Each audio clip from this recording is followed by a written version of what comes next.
Assalamualaikum warahmatullahi wabarakatuh. Bertemu lagi dengan channel Petani Maju Official. Kali ini saya sedang berada di dekat pohon melon. Ini untuk yang benih Pertiwi Anvi. Pada hari ini berumur 31 hari setelah tanam. Kondisinya seperti ini di umur ke 31 hari setelah tanam.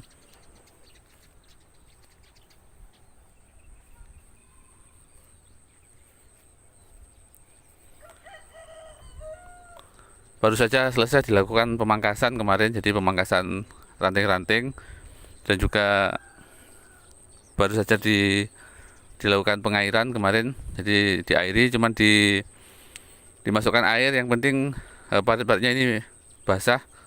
Jadi saran saya jangan disiram. Kalau disiram sangat berbahaya.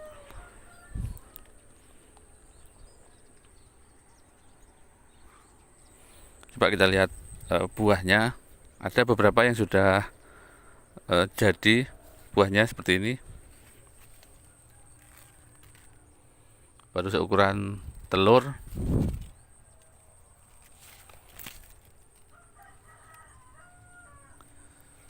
Jadi ini adalah melon benih Pertiwi Anvi di umur ke 31 hari setelah tanam.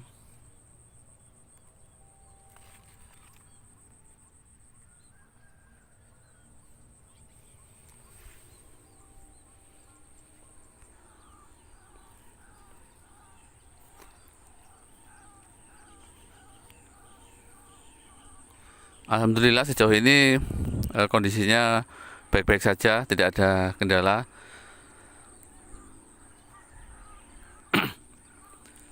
Seperti yang sudah saya uraikan di video-video sebelumnya, kalau kita ingin sukses menanam melon, salah satu kunci suksesnya adalah pemilihan lokasi tanam. Jadi pemilihan lokasi tanam itu menentukan setidaknya 50% keberhasilan Anda. Kalau lokasi kita bagus, lokasinya steril, tanahnya cocok, maka perawatan menjadi mudah. Dan sebaliknya, kalau lingkungannya kotor atau terlalu banyak hama, pandemi, terutama pandemi kutu kebul misalnya, bahkan petani yang profesional pun bisa gagal panen jika tempatnya sudah terlalu kotor, kemudian memaksakan untuk menanam di lingkungan seperti itu.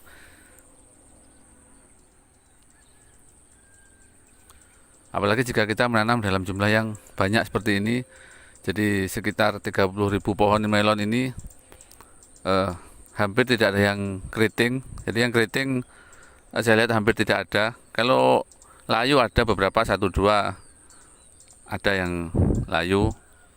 Namun menurut saya itu masih wajar. Tapi kalau yang keriting, alhamdulillah hampir tidak ada.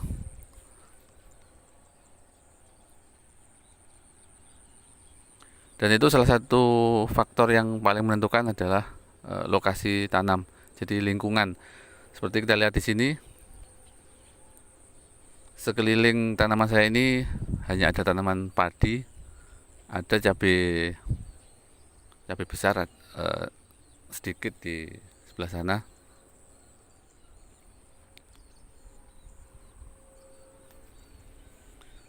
Kemarin saya sempat khawatir, itu padi yang hijau sebelah sana itu adalah bekasnya tanaman sayur sawi. Jadi pas saya mau tanam ini, sayur sawi waktu itu masih belum dibersihkan, masih ada sisa-sisanya, karena kita tahu sayur sawi itu adalah sarangnya hama kutu kebul.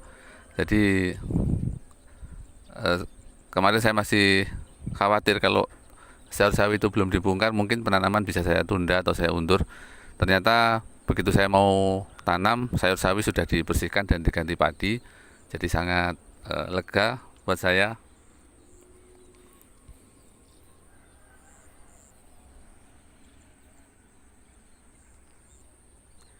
Dan sekedar informasi, bagi saya tanaman melon ini adalah tanaman yang sangat sensitif. Jadi walaupun terlihat segar bugar seperti ini, sebenarnya tanaman melon ini sangat sensitif.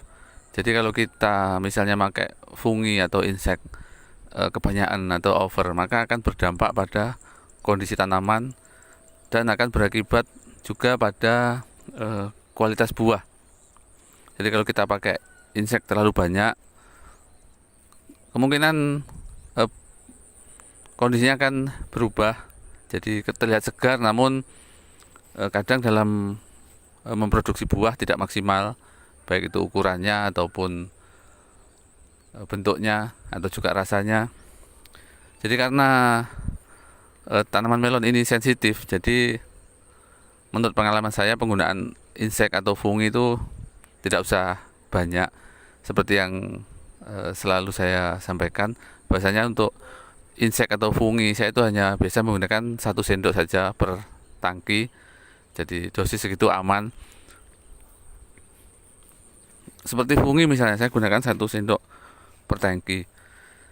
Kalau kita tahu cara menggunakannya, maka sebenarnya 1 sendok per tangki itu sudah sangat ampuh, sangat efektif untuk mengatasi jamur.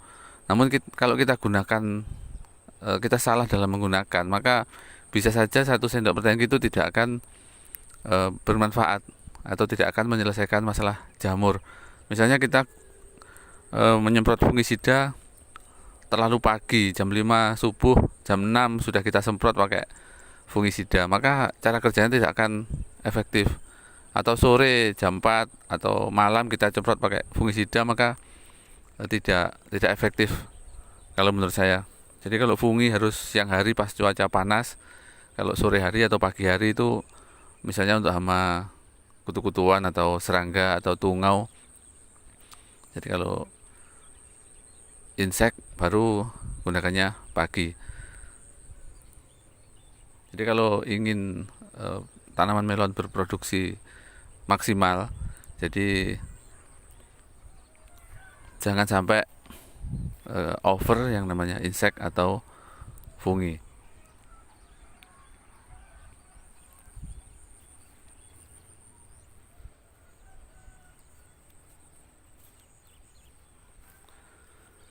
Jadi yang terlihat di sini ini adalah benih anfi, pertiwi anfi maksud saya. Sebenarnya tanaman saya ini terlihat agak gemuk, kalau menurut saya terlihat sangat subur. Namun tidak masalah karena saya sudah memberikan pupuk dengan unsur P yang tinggi. Jadi pupuk dasar saya campurkan SP36. Kemudian untuk pupuk kecil juga saya masukkan SP, dan pupuk unsur P seperti SP36 ini menurut saya bagus untuk merangsang pertumbuhan bunga dan buah.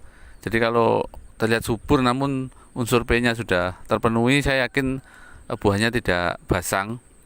Kalau ada yang basang itu wajar, tapi intinya yang penting setiap batang sudah ada buahnya. Seperti ini misalnya.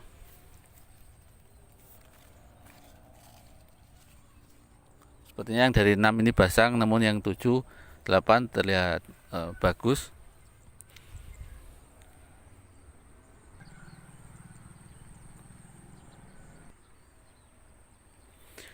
Coba kita lihat, kita masuk lebih dalam.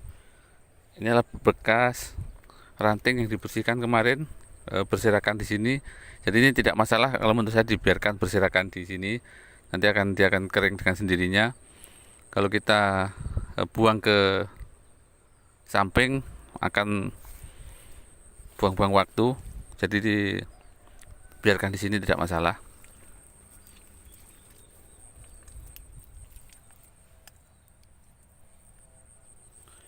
Ada yang masih seukuran ini.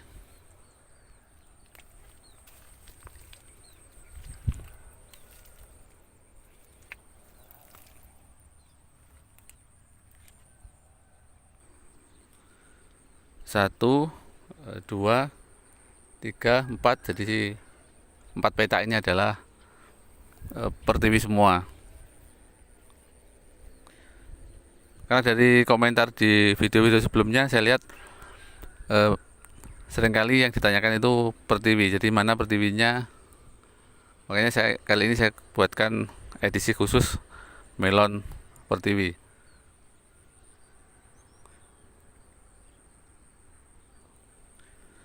Baiklah, sahabat petani maju dimanapun Anda berada, terima kasih atas perhatiannya. Mudah-mudahan videonya bermanfaat. Sampai jumpa di video-video kami selanjutnya. Wassalamualaikum warahmatullahi wabarakatuh.